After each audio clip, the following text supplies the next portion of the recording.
दोस्तों, drama serial Bismil की अगली केस में आप देखेंगे कि अपनी पहली बीवी से सारी सच्चाई सुनने के बाद टीटी को अपने कानों पर यकीन ही नहीं आता और उसे अपनी कम अक्ली पर पछतावा होने लग जाता है कि उसने मासूमा को इतना मासूम कैसे समझ लिया।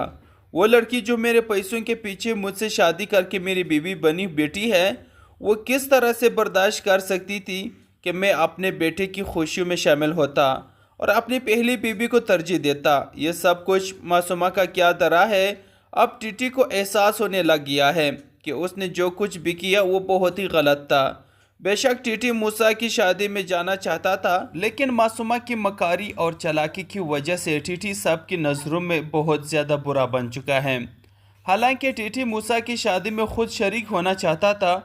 अब जब उसकी नीयत सब के सामने आ चुकी है तो टीटी फौरन ऑफिस जाता है और मासूमा को कॉल करके कहता है कि मेरे ऑफिस में आओ, मुझे तुमसे बहुत ज़रूरी बात करनी है।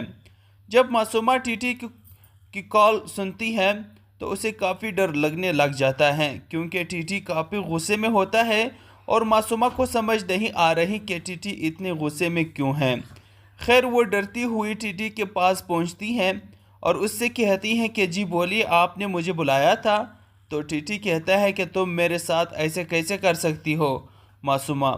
मासूमा कहती हैं कि मैंने ऐसे क्या कर दिया जो आप मुझे ऐसे बोल रहे हैं। तो टीटी कहता है कि तुम्हें ज़रा भी एहसास नहीं कि एक इंसान की जान तुम्हारी वजह से चली गई। तो मासूमा एकदम से परेशान हो जाती है कि टीटी मुझे ऐसा क्यों बोल रहे हैं। तो टीटी कहता है कि क्या तुम इस बात से भी इनकार करोगी कि शादी की रात तुमने मेरा फ़ोन उठा लिया था और रिहाम के सारे मैसेजेस और कॉल्स तुमने डिलीट कर दिए।